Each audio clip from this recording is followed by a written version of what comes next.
আসসালামু আলাইকুম, সবাইকে স্বাগত জানাচ্ছি এখনকার আন্তর্জাতিক সংবাদে। প্রথমে এই সংবাদ শিরোনাম। শুরুতেই থাকছে ইরান যুদ্ধ থেকে প্রস্থানের পথ খুঁজছেন ট্রাম্প। সিএনএন এক প্রতিবেদনে জানিয়েছে, নানামুখী চাপের মুখে যুক্তরাষ্ট্রের প্রেসিডেন্ট ডোনাল্ড ট্রাম্প ইরানের সঙ্গে চলমান সংঘাত থেকে বেরিয়ে আসার উপায় খুঁজছেন। তাসনিমের উদ্ধৃতি দিয়ে পার্স টুডে জানিয়েছে, ডোনাল্ড ট্রাম্প এমন এক সময় ইরানের সঙ্গে যুদ্ধ অবসানের পথ খুঁজছেন যখন তিনি মধ্যপ্রাচ্যে যুক্তরাষ্ট্রের প্রধান মিত্রদের কাছ থেকে পরস্পর বিরোধী বার্তা পাচ্ছেন। এবারে জানাবো, যুদ্ধের আগুনে পুড়ে ছাই হবে যুক্তরাষ্ট্রের প্রতিরক্ষার ঢাল। যুক্তরাষ্ট্র একটি সর্বাত্মক আঞ্চলিক যুদ্ধের দিকে ত্বরান্বিত হচ্ছে বলে শনিবার সতর্ক করেছেন ইরানের খাতামাল আনাবিয়ার কেন্দ্রীয় হেডকোয়ার্টার্সের কমান্ডার মেজর জেনারেল আলী আবদুল্লাহিব। তিনি মধ্যপ্রাচ্যের আঞ্চলিক সরকারগুলোকে অনুরোধ জানান তারা যেন ওয়াশিংটনকে সামরিক অভিযানের জন্য তাদের ভূখণ্ড, অবকাঠামো ও সম্পদ ব্যবহার করতে দেওয়া পুনর্মূল্যায়ন করে।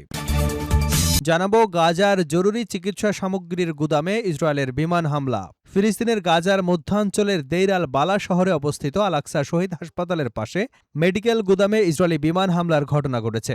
শনিবার ভোরে চালানো এই হামলায় 4টি গুদামের মধ্যে 2টি সম্পূর্ণ ধ্বংস হয়ে গেছে এবং বাকি 2টি মারাত্মকভাবে ক্ষতিগ্রস্ত হয়েছে বলে জানিয়েছে গাজার স্বাস্থ্য মন্ত্রণালয়। প্যাট্রিয়ট ক্ষেপণাস্ত্র ফুরিয়ে গেছে, সহায়তা চেয়ে জেলেনস্কির আকুতি। ইউক্রেনের কাছে থাকা যুক্তরাষ্ট্রের তৈরি প্যাট্রিয়ট বিমান প্রতিরক্ষা ব্যবস্থার ইন্টারসেপ্টর ক্ষেপণাস্ত্র শেষ হয়ে গেছে বলে জানিয়েছে দেশটির প্রেসিডেন্ট ভলোদিমির জেলেনস্কি। শুক্রবার টেলিগ্রামে দেওয়া এক বার্তায় তিনি পশ্চিমা মিত্রদের প্রতি দ্রুত বিমান প্রতিরক্ষা সক্ষমতা পুনরায় জোরদার করবার আহ্বান জানান। এবারে থাকছে, মারা গেছেন ভারতের সাবেক সেনাপ্রধান। ভারতের সাবেক সেনাপ্রধান জেনারেল বিশ্বনাথ শর্মা শুক্রবার 96 বছর বয়সে মারা গেছেন। তিনি 1988 থেকে 2090 সাল পর্যন্ত দেশটির সেনাপ্রধান হিসেবে দায়িত্ব পালন করেন। এবং সর্বশেষ জানাবো, মার্কিন এআই ব্যবহার করে প্রতিরক্ষা সক্ষমতা বাড়াচ্ছে চীন। ওপেন এআই ও অ্যানথ্রোপিকের মতো শীর্ষ মার্কিন কৃত্রিম বুদ্ধিমত্তা প্রতিষ্ঠানের মডেলের আউটপুট ব্যবহার করে নিজেদের প্রতিরক্ষা সক্ষমতা বাড়াতে দেশীয় এআই সিস্টেম প্রশিক্ষণ দিয়েছেন চীনা সামরিক গবেষকরা। রয়টার্স এবং 80টিরও বেশি চীনা গবেষণাপত্র ও প্যাটেন্ট পর্যালোচনা করে এ তথ্য পাওয়া গেছে। এতক্ষণ শুনছিলেন সংবাদ শিরোনাম, এখন বিস্তারিত। তার আগে আপনি যদি ইরানের পক্ষে থাকেন তাহলে চ্যানেলটি সাবস্ক্রাইব করে ভিডিওতে একটি লাইক দিন আর কমেন্টসে লিখুন স্ট্যান্ড উইথ ইরান। ইরান যুদ্ধ থেকে প্রস্থানের পথ খুঁজছেন ডোনাল্ড ট্রাম্প। সিএনএন এক প্রতিবেদনে জানিয়েছে, নানামুখী চাপের মুখে যুক্তরাষ্ট্রের প্রেসিডেন্ট ডোনাল্ড ট্রাম্প ইরানের সঙ্গে চলমান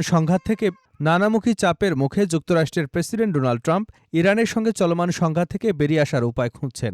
তাসনিমের উদ্ধৃতি দিয়ে পার্স টুডে জানিয়েছে, ডোনাল্ড ট্রাম্প এমন এক সময় ইরানের সঙ্গে যুদ্ধ অবসানের পথ খুঁজছেন যখন তিনি মধ্যপ্রাচ্যের যুক্তরাষ্ট্রের প্রধান মিত্রদের কাছ থেকে পরস্পর বিরোধী বার্তা পাচ্ছেন। সিএনএনের প্রতিবেদনে বলা হয়েছে, একদিকে ইসরায়েলের প্রধানমন্ত্রী বেনিয়ামিন নেতানিয়াহু ইরানের বিরুদ্ধে চাপ অব্যাহত রাখা এবং আরও সামরিক বিকল্প বিবেচনার আহ্বান জানাচ্ছেন।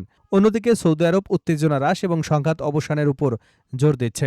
সৌদি আরবের প্রতিরক্ষা মন্ত্রী খালিদ বিন সালমানের এক অঘোষিত ওয়াশিংটন সফরে তিনি দেশটির যুবরাজ মোহাম্মদ বিন সালমানের বার্তা ট্রাম্প ও জেডি ভ্যান্সের কাছে পৌঁছে দেন।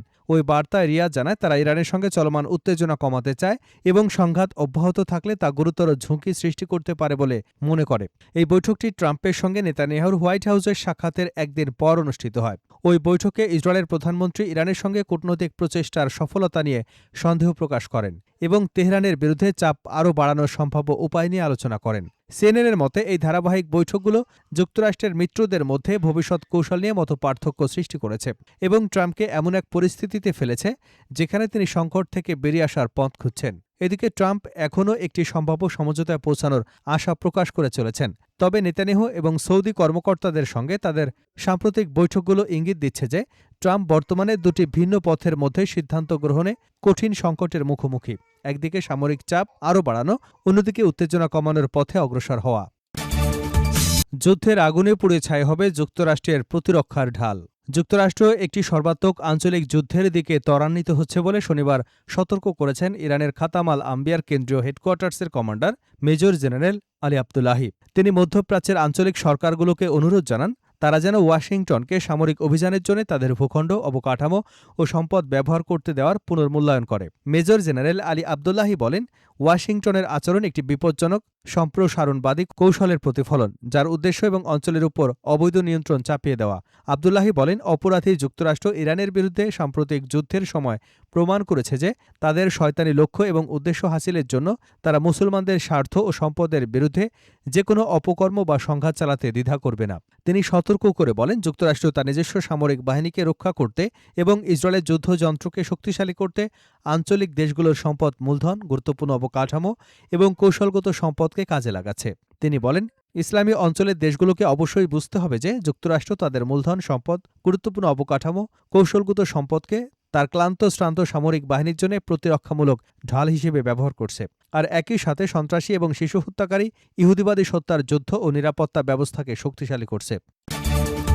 গাজার জরুরি চিকিৎসা সামগ্রীর গুদামে ইসরায়েলের বিমান হামলা। ফিলিস্তিনের গাজার মধ্যাঞ্চলে দেইর আল বালা শহরে অবস্থিত আল-আকসা শহীদ হাসপাতালের পাশে মেডিকেল গুদামে ইসরায়েলি বিমান হামলার ঘটনা ঘটেছে। শনিবার ভোরে চালানো এই হামলায় 4টি গুদামের মধ্যে 2টি সম্পূর্ণ ধ্বংস হয়ে যায় এবং বাকি 2টি মারাত্মকভাবে ক্ষতিগ্রস্ত হয় বলে জানিয়েছে গাজার স্বাস্থ্য মন্ত্রণালয়, খবর আনাদোল এজেন্সির। প্রত্যক্ষদর্শীর বরাত দিয়ে জানা গেছে, হামলায় বিপুল পরিমাণ জরুরি ঔষধ, চিকিৎসা সামগ্রী, রোগীদের জীবন রক্ষায় ব্যবহৃত প্রয়োজনীয় উপকরণ ধ্বংস হয়ে যায়। পাশাপাশি হাসপাতালের আশপাশে বাস্তুচ্যুত ফিলিস্তিনিদের জন্য স্থাপিত কয়েক ডজন তাঁবুতে আগুন ধরে যায় এবং বহির্বিভাগের ভবনও ক্ষতিগ্রস্ত হয়। হামলার সময় হাসপাতাল এলাকায় রোগী, স্বজন এবং চিকিৎসা কর্মীদের মধ্যে আতঙ্ক ছড়িয়ে পড়ে, তবে তাৎক্ষণিকভাবে কোনো হতাহতের খবর পাওয়া যায়নি। প্রত্যক্ষদর্শীদের দাবি, হামলার মাত্র কয়েক মিনিট আগেই ওই এলাকা খালি করার নির্দেশনা দেয় ইসরায়েলি বাহিনী। গাজার স্বাস্থ্য মন্ত্রণালয় এ ঘটনাকে স্বাস্থ্য ব্যবস্থার উপর সরাসরি ও পরিকল্পিত হামলা বলে আখ্যায়িত করেছে। তাদের অভিযোগ, ইসরায়েল ধারাবাহিকভাবে গাজার স্বাস্থ্য অবকাঠামো ধ্বংস করেছে, প্রয়োজনীয় ঔষধ, চিকিৎসা সামগ্রী প্রবেশে বাধা দিচ্ছে, গুরুতর অসুস্থ আহত রোগীদের বিদেশের চিকিৎসার সুযোগ সীমিত করেছে। এ ঘটনায় জাতিসংঘ, আন্তর্জাতিক মানবাধিকার সংস্থা এবং মানবিক সহায়তা সংস্থাগুলোর প্রতি দ্রুত হস্তক্ষেপের আহ্বান জানিয়েছে গাজার স্বাস্থ্য মন্ত্রণালয়। প্যাট্রিয়ট ক্ষেপণাস্ত্র ফুরিয়ে গেছে, সহায়তা চেয়ে জেলেনস্কির আকুতি। ইউক্রেনের কাছে থাকা যুক্তরাষ্ট্রের তৈরি প্যাট্রিয়ট বিমান প্রতিরক্ষা ব্যবস্থার ইন্টারসেপ্টর ক্ষেপণাস্ত্র শেষ হয়ে গেছে বলে জানিয়েছেন দেশটির প্রেসিডেন্ট ভলোদিমির জেলেনস্কি। শুক্রবার টেলিগ্রামে দেওয়া এক বার্তায় তিনি পশ্চিমা মিত্রদের প্রতি দ্রুত বিমান প্রতিরক্ষার সক্ষমতা পুনরায় জোরদার করবার আহ্বান জানান। জেলেনস্কি বলেন, গতরাতে একটি ব্যালিস্টিক ক্ষেপণাস্ত্রই কেবল ভূপাতিত করা সম্ভব হয়েছে, কারণ প্যাট্রিয়ট সিস্টেমের জন্য অন্য কোনো ক্ষেপণাস্ত্র অবশিষ্ট নেই, খবর আনাদোলু এজেন্সির। এদিকে রাশিয়ার রাষ্ট্রীয় পারমাণবিক সংস্থা রোসাটমের প্রধান আলেক্সেই লিখাচেভ দাবি করেছেন, ইউক্রেনের হামলায় কৃষ্ণ সাগরে ফেসকোভ পরিচালিত ইয়ানিনা নামের একটি মালবাহী জাহাজ ডুবে গেছে। তার দাবি, আন্তর্জাতিক জলসীমায় বেসামরিক পণ্য বহনকারী জাহাজটি নভরোসিস্ক বন্দর থেকে প্রায় 210 কিলোমিটার দূরে হামলার শিকার হয়। লিখাচেভ আরও জানান, জাহাজে থাকা 17 জন নাবিককে নিরাপদে উদ্ধার করা হয়েছে এবং তারা সবাই সুস্থ আছেন।